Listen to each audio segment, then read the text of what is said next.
Hello, I'm Nan Stein from the Wellesley College Center for Research on Women.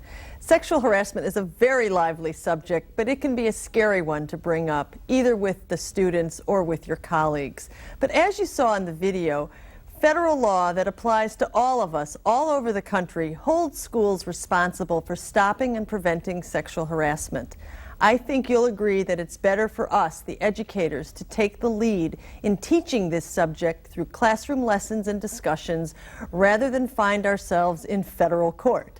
I'm joined here with a group of educators from Massachusetts to discuss ways to broach the topic of sexual harassment by using this show and the teaching guide by the same name, Flirting or Hurting, a teacher's guide on student-to-student sexual harassment for grades 6 through 12.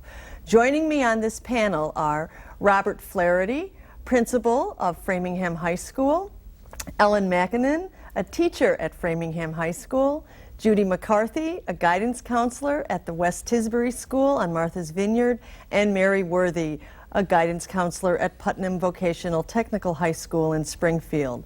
So Bob, speak to all the administrators out there. Why is it important to deal with sexual harassment? There are a number of reasons, not the least of which you mentioned violating federal laws.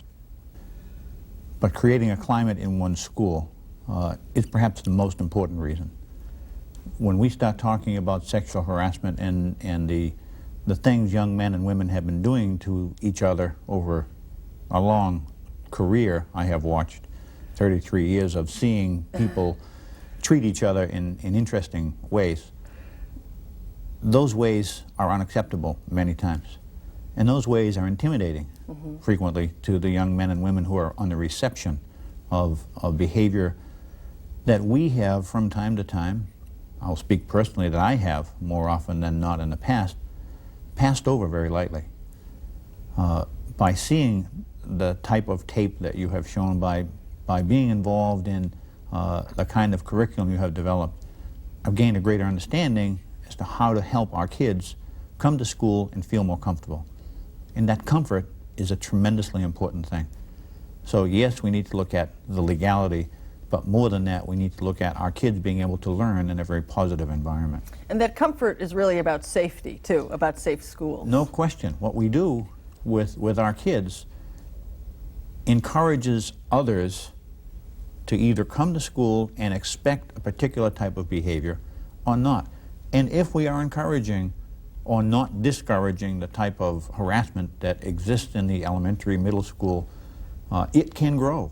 And it can grow to a very unsafe environment for our kids. Well, what about the recalcitrant administrator who just says, I'm too besieged with other needs and concerns? How am I going to bring this one up as well? I couldn't imagine a more important thing for any administrator to deal with than the climate in the school, because it means a great deal more than just sexual harassment. It means kids feeling comfortable in the building. And as they feel comfortable in the building, they will improve all of the aspects of your school, from the curriculum to the extracurricular activities. It transcends the whole piece of wax that we're trying to put together in molding the future of our kids. Ellen, now speak about the staff training part of this. You know, how do you then transfer this subject to the staff?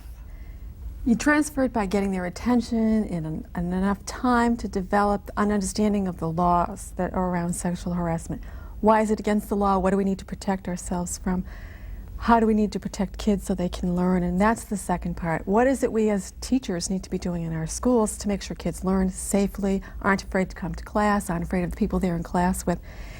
And this takes time. It can't be done in a staff meeting. It has to be done in an afternoon or a series of afternoon workshops where staff is trained with the details of the law, with details of what happens in school, testimony from kids about what's happening in our own school, and then talking about the process we're going to use to resolve complaints when they happen. So it's powerful for the faculty to hear what's going on